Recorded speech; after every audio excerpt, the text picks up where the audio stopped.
Yes, Kenya. Tamu sana, tamu sana, tamu sana, yes. There are some remarks made by Okiya Omtata about 2 days ago. Remarks that have been causing a lot of heated political debate.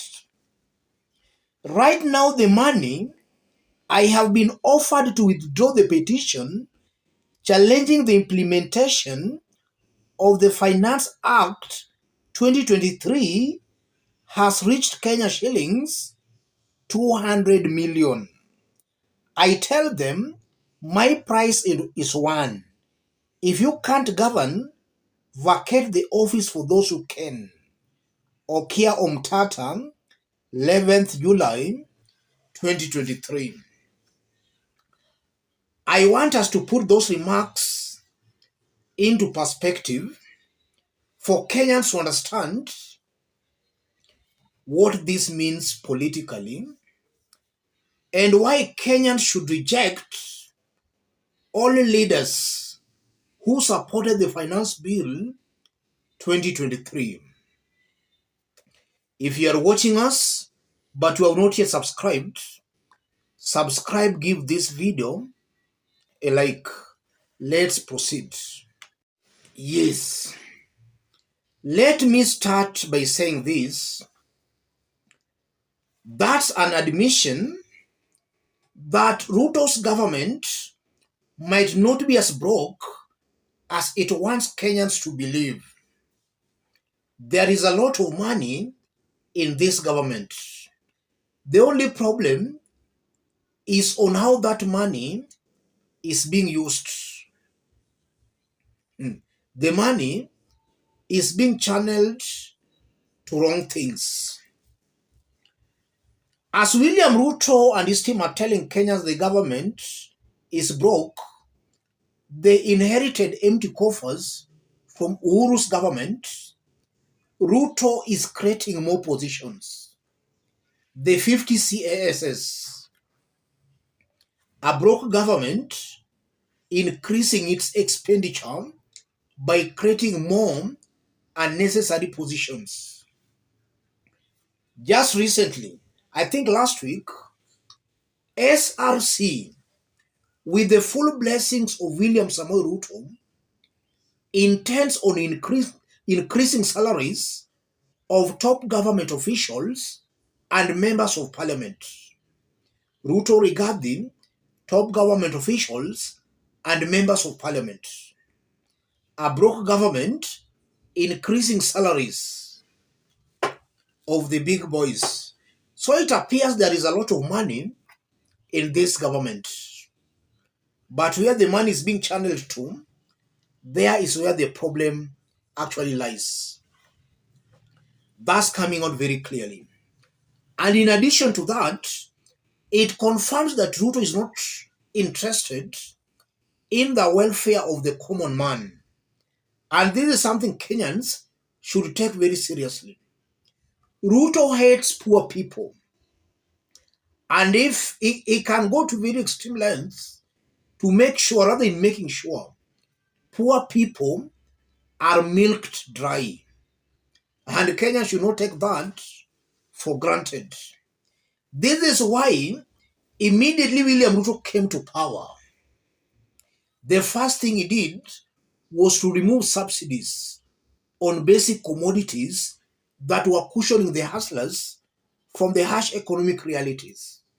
After that, he did away with Kazi Mtani, another economic activity that was really helping the poor hustlers. I'm bringing all this story for Kenyans to understand that Ruto does not care about the poor people. He only cares about the rich. And that's why we are seeing members of parliament being bribed. Just some few days ago, Silvanus Osoro, government's chief whip in the National Assembly, confirmed that they bribed some opposition members of parliament to support the finance bill. And all these leaders we are seeing trooping to State House, joining Kenya Kwanza government, is rumored that millions of taxpayers' money are being used to bribe them. Ruto is saying the government is broke. If you go back to those sentiments by Okiya Omtata, Omtata is really confirmed, or rather Omtata is confirming one thing, that Kenya is being ruled by a criminal government. And that's something I keep on repeating here in several occasions. A government that sees no problem in bribing people in order for the government to achieve its mission, and the mission in this case is clearly against the popular will of the people. That's a criminal government. And now that brings us to the integrity issue. Is Ruto fit holding a public office? The answer is a very big no.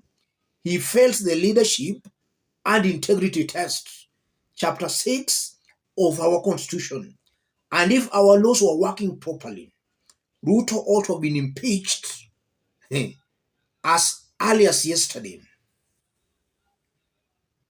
He ought to have been impeached long time ago. But now again, the people who should be doing that are already in his pockets. He has pocketed all of them. And from that, again, we know that the Finance Bill 2023 is still in court. In fact, Martha Koome is to set a three-judge bench that will determine the legality of that bill. If these members of parliament, or rather if the government can afford 200 million to bribe Okiya Omtata, you are just seeing how much they will cough maybe in the courts in making sure the finance bill sells through. So in other words, Kenyans are on their own. Our courts cannot be trusted that much, especially when such huge sums of money are being actually given out that way. Kenyans are on their own. As I conclude, these sentiments by Okiya Omtata also goes on to confirm that Kenyans are electing leaders who are not up to the task. Just look at these members of parliament who crossed over to William Ruto's team. They were saying they were crossing for development. These sentiments by Okiya Omtata confirmed that those leaders were clearly compromised. So them working with Ruto, the government, they are not there for the people, but for their own selfish gains. This is why Kenyans should reject any leader who supported the Finance Bill 2023. Those are the clear economic saboteurs, the enemies of the people. Let me stop it there, ladies and gentlemen. If you are watching us, but you have not yet subscribed, subscribe, give this video a like. And to our fans and subscribers here, I'm very much humbled, very grateful for the kind of support you are giving me here. God bless you, God bless Kenya. Any other person who wants to support our forum, I've pinned my number down below. Contact me through the number or feel free to channel your support to the number. Any other person watching us outside Kenya for the very first time, drop a comment, let us know from which part of the globe you are watching us from. If possible, subscribe, give this video a like. Yes. Let's meet in our next analysis. But one thing that Kenyans should and must know, William Ruto's government is hell-bent on making sure Kenyans are pushed to the wall. The only way Kenyans can save themselves from a William Ruto's dictatorship is by Kenyans saying no.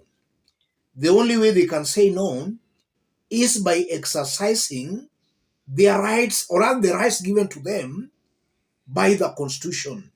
They can demonstrate, picket, and do all those things provided in the Constitution. That's the only way to stop this madness. Let me stop it there, ladies and gentlemen. Thank you. God bless you.